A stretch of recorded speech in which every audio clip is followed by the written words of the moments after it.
amajambo menshi araje ugomba bubaka rwawe ati Norasque nta mahera yaragira yarakenye ararongowe n'Imana iramufashije ararongowe wabifata gutizija comment muri hiye gihe umuntu ubwo karongowe nibisanzwe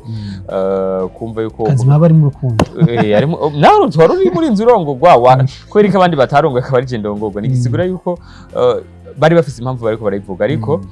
nta kurongorwa byari birimwo nayo mafaranga uwo muntu bavanga ariko ararondongora ntayo yarafise ni kubera nyine ubuzima bw'umuntu nta muntu ababuzi nka kujye bavuze ngo warongoye kubera ngo wateye inda mbe wari wayiteye reka ninumire rero urumva umuntu avuga ivyo ashaka kandi baremerewe kuvuga ivyo bashaka umugore wanje twagize mariage tumaze 2 ans dukundana biri mw'ibanga jewe naho haciye ide candidature yiwe naho haciye nanje no depose jewe niyo kumbigwa ubugome bw'Imana na Imana yateguye wewe am ready nyine no shirako ubugome bw'Imana nibwo bwize ariko nje gusana nababoneye urahazi ariko nawe nta ego jewe warakaye kuvyikeka ariko ntabwo twasivye ariko ngana navuze iki gitondo ca 2 mwazindutse mwe aya twari dufise nakiye gihe naba mfise utuntu nkorana nawe mw'ibanga twari dufise n'imigambi turangurirana hamwe mw'ibanga kubera ko ntakiye gihe bari kumwe na Ribe bakina na Ribe bisugure ko hari ruhara bagizemo kugira ngo amatati ndo oya ivyo matati yabo je ntibindaba bakorera mw'ibanga gusa jewe ivyo twapfa umugore wanje yari umugore wanje hama Ribe bari bakinana n'ubu bashaka barakinana je ivyo ntaco bintu ivyerekeye akazi kabo ntibinandaba ariko jewe byari vy'urukundo dukundana kubaka igisha muraronse umwana aravutse avukiye igihe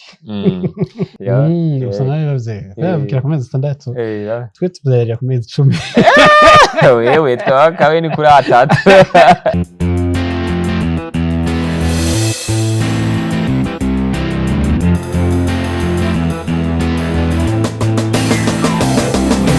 Yes, bakunze open mic. My name is Patrick. Kumwe na Norasque Ntare Imana. Wa gatandatu. Ntare wa gatandatu. Kweri ki wa gatandatu. Kwera cyangwa usanga ifite ibintu by'abaganwa ni oya square ivyo ni kubera Ntare n'izina sanze nitwa kubera David twese ari Ntare wa gatandatu kubera ko mfise 6e sense donc mfise Holy Ghost canke mpemu yera iyo ufise mpemu yera uragira indi sense itandukanye n'ibyo usanzwe wumva ni Norasque yahara ari journalist akongera akaba n'umuraperi ubu ndacyariwe akaba n'umurinzi wa hip hop wa gospel kubera iki yumva cyane gukorera muri gospel nibatse ko wera ko umwese afise wamuhamagaye Imana yamuhamagaye gukorera kuyikorera ibintu byose nkora burya gospel n'ubutumwa bwiza niyo ndiko ndakora journalisme niyo ndiko ndakamera ndi n'umukameraman niyo ndiko ndeditinga ivyo nkora byose mbareka nkora gospel abantu benshi bakunda kuyitiranya bakayibaza ngo gospel n'imisi yose kuvuga Yesu gusa oya niyo uri umukonvoyera ariko ukabikora kugira ngo ukorere Imana uri gukora gospel kandi gukorera Imana ndeka tubitomore neza si kuvuga ngo ibintu byose ukora guri gusa ngo niho uri kurakorera Imana oya n'igihe ukora ibintu ariko kugira ngo ufashe abantu bayo uri gukorera Imana nico gituma no ngaha nawe uri gukorera Imana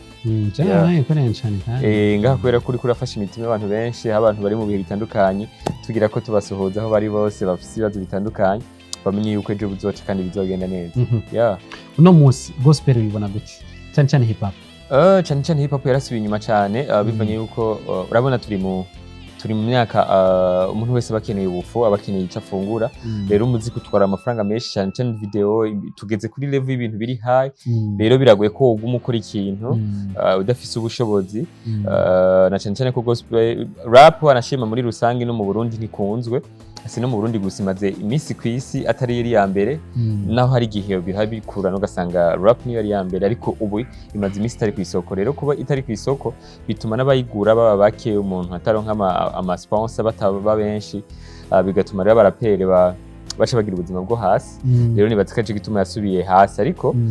hariho imigwi ibikora neza kandi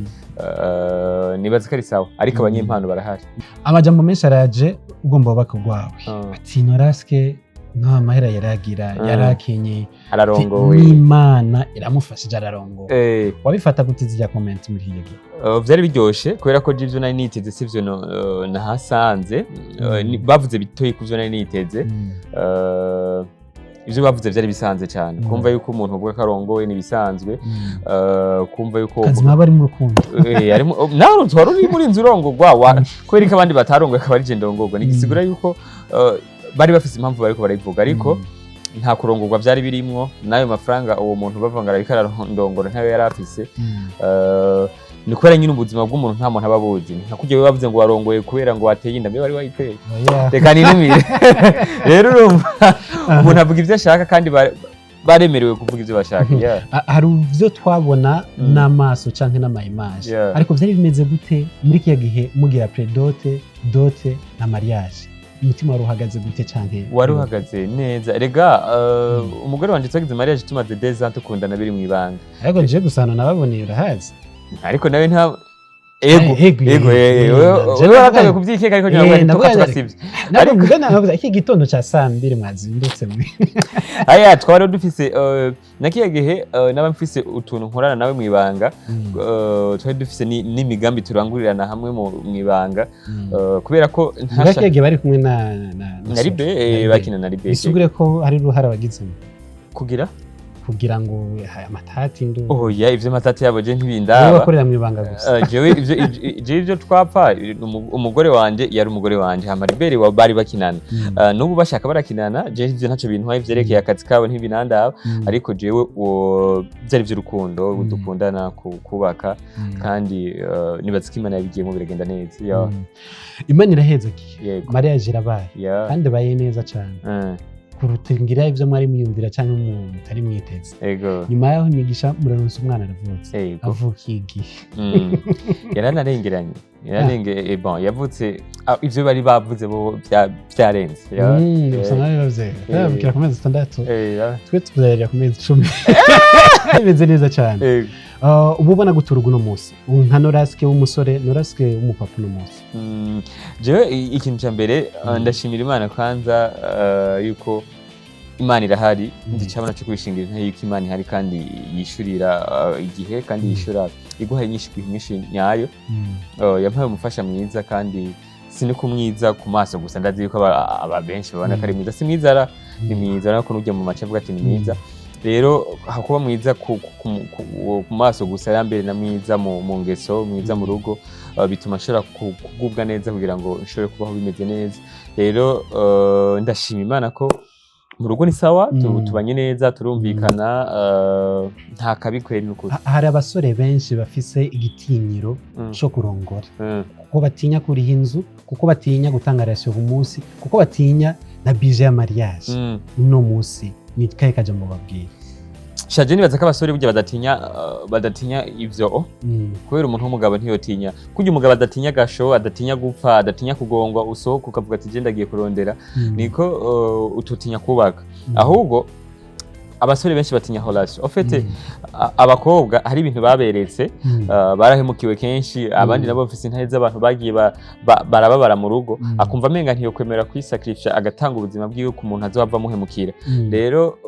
sinibatswe ivyo batinya ariko iyo urukundo rwagufasha urangine kwagufashe ubise amenga urukundo rwagutiga tukavuga ati je byose ugahebirigara ugaheba everything ukavuga terekana ubake nibaze yuko rero urukundo rwarenze kugufata ugahora n'umuntu agukunda ukamukunda ntihore kugira mariage ahubwo abo bakobwa nibareke kubakanga kubera nta kuntu nakumwe